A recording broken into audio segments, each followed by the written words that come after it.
Hi, and welcome to my channel, Laura's Library Card.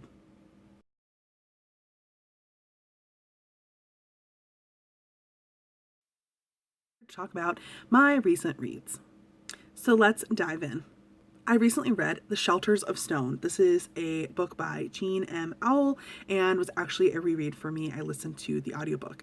This is the next book in the Earth's Children series, which I have been working my way through a reread of, and I am very glad this was the second to last book. In this book, like I said, it's book like 5 or something of the series, and our main two characters, Ayla and Jondalar, have finally returned to Jondalar's homeland, and he is welcomed with open arms by all of his old friends and family, and Ayla is anxious to be accepted by these new peoples that she is determined to join. While she does face a little bit of bullying right at the start, she pretty much is immediately loved by everyone, and all of her magical healing skills and amazing discoveries of everything that could ever be required for, prehistoric man to survive. So, despite this book being longer than the previous one, I did feel, and it also had way more repetition, I did feel like my listening experience went a little bit faster. Maybe that's because I was listening to this on essentially 3x.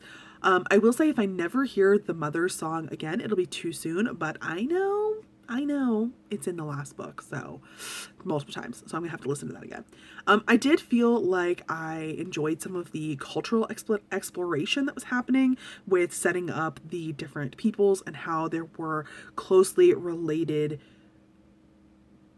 groups of people who are basically all the same people and consider themselves to be of the same tribe, but that are kind of just distant enough from each other to have ways that these communities do things a little different. But I thought that part was interesting. But overall, I felt like all the characters, including our main two, seem kind of dumbed down, and the conversations that happen between people, especially, it came across as really just like banal. And so I am enjoying the reread of this series, and I'm very glad that there is only one left.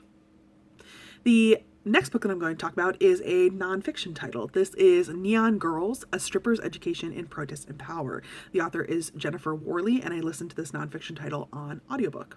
So the synopsis is that this is a nonfiction memoir covering the author's life as a stripper and her employment as a stripper from the sort of mid 90s to early to mid 2000s. And this is covering a lot of her interactions with customers, and as well as a number of her interactions with her coworkers, and thoughts on feminism. And ultimately, this group of strippers forms a union and buys the business to be an employee-run business. So I felt like this was a super interesting story throughout the whole book. I felt like there was a good balance between a personal account from Jennifer, but then also commentary on sex work at that time, as well as Jenny's points of view on feminism. I did feel like some of those interjections on a higher level thinking about feminism and sex work from a sort of intellectual university level of thinking felt a little bit sort of abruptly presented, but they did contribute to the theme of this book and helped show that Jenny was viewing her role in the industry as well as her role in this individual business. I felt like this book could have been strengthened a little bit with the inclusion of maybe more points of view or other kind of interesting topics about interviews and that kind of thing that was happening at the same time. But reading about taking charge of and forming this union was a really cool element of this book, and that was sort of the main reason why I read it. The next book I'm going to talk about is Fire in His Veins by Ruby Dixon. Listen to this on audio. It is the next book in the series of Firebud Dragons in the series. So in this one, we follow our main male character of Liam. He has been surviving in this post-apocalyptic scenario by pretending to be human for the last 7 years, but he has recently been struggling because his desire for Andy, a human woman, is increasing, and it is breaking down his sort of mental capabilities and the issues and the walls that he's put up to help keep himself sane. So along this sort of, I don't know if to call this a road trip, but they are on a journey trying to find Andy's younger brother Benny, and so along their journey together, the two of them fall in love. I will say that this book took sort of a turn plot wise because the characters run into a plague situation. And this was written pre COVID BS. So it was nice for me to return to this series because the last time I read a book, I think, was at the end of last year. But I was also kind of surprised to not be following the plot line that had been set up in the previous book. They kind of set up the end of book 5 was like, hey, there's this big bad guy. That's where the series is going. And then we start in this book, and that's not where we're going. I did really enjoy that Liam, as a character, was able to communicate from the start because he had acquired English. That's an element that I want in my alien romance, is that communication, because I feel like that is what leads to emotional development. The plague element that I just described or mentioned was sort of a weird and unexpected turn. But I felt like that was a little bit of a change in pace and formula for the previous books and kind of made this one stand out a little bit. I will say that I felt like it was a little bit of a missed opportunity to increase the world building elements of both this current post-apocalyptic setting, but also the Draconi world, because Liam still had his mind and his memories in place. And so I felt like that was just sort of like a plot hole almost, that we just ignore the fact that there is somebody who has a lot of information here. The next book that I'm going to talk about is Always Only You by Chloe Liese. This is the next book in the Bergman Brothers series. Our main female character is Frankie. She is grumpy and she is the hockey team's social media manager. She is autistic and she has arthritis, chronic kind of pain, ongoing issues. And she has recently been developing a crush on Ren, who is very sunshiny, and he is a pro hockey player on the team that she helps social media manage for. Ren has been pining for Frankie for years. They develop a friendship at the start of this book. It is full of tension, and this develops into a slow burn romantic relationship. So I did feel like the emotional development was very strong throughout this book, and their romantic journey was well paced with good sexual tension and pining throughout, even though that's not really the vibes I tend to go for. I did feel like it was done quite well in this book. I did see that there were some reviewers that said that they wanted a little bit more non-romance plot to help pull the book along, but I didn't really feel that way. I did feel like the third act drama was like a little bit overdone, but it was also very quickly resolved because they both kind of knew exactly what they needed to do and how to discuss the problems out. I don't know if it's possible to have a main male character who's like too perfect, but Ren almost hit that line for me. He was a complete cinnamon roll sweetheart that was in a pro hockey player's body. But like he was almost too perfect. I did also appreciate the reasons for why Frankie was sort of emotionally vulnerable. And I thought it was kind of interesting to have a autistic main female character and to have that representation there, though I can't necessarily speak to that representation. And I will say that there were a couple reviewers that complained a smidgen about how the autistic characters across this book all seem to have similar symptoms, tendencies, and instead of really showing the spectrum that autism can be. So take that with a grain of salt. The next book that I'm going to discuss is A Court of Mist and Fury by Sarah J. Maas.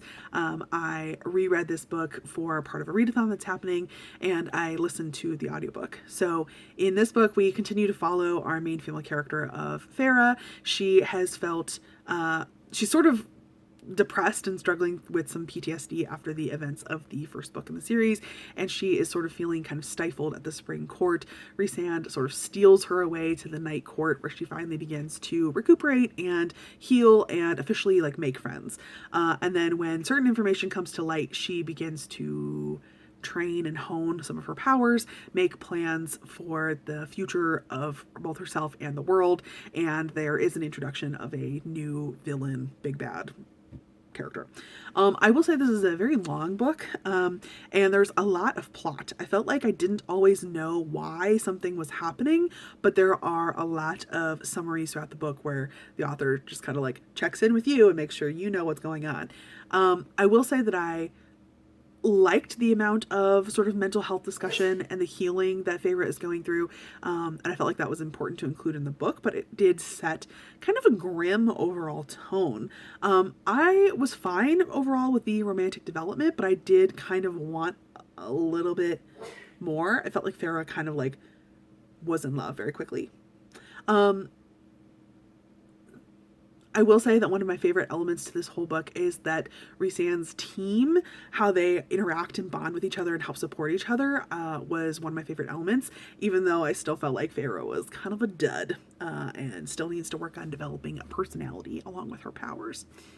And the last book that I'm going to talk about is another volume of manga. This is the Water Dragon's Bride Volume 2 by author Toma.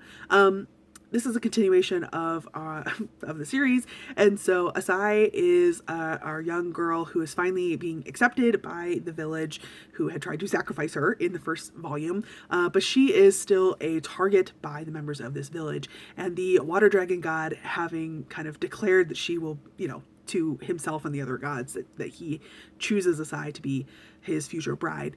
He helps save her from the bad guys in this village, and he ends up sending a flood of water to the village, killing people, blah, blah, blah. He is contemplating the mortality of people, but then everyone in the village is afraid of Asai and what powers she might have or hold she might have over the water dragon god, and she is sort of assigned a caretaker and I would say job, but they're going to be training her to be a priestess for the water dragon god. So I did feel like this volume was something I read a bit faster, maybe just because I now understand what's going on a little bit in this setup. I did think it was interesting to include a mention of another sort of traveler person, though it kind of led me to a bunch of questions about how the whole thing works, and that has not been explored at all. And I do think at the end of this book was when there was a time jump, like we just in the very last couple pages see that now Asai is no longer 8. She's like 16-ish. I don't know. And I understand why there was a time jump, because I do think this is going to be a sort of young adult and maybe have some new adult themes, romance maybe developing later in the volumes. But I would have liked to have seen more of Asai's struggle to assimilate to this culture and some of her growth throughout her couple, that time of her life.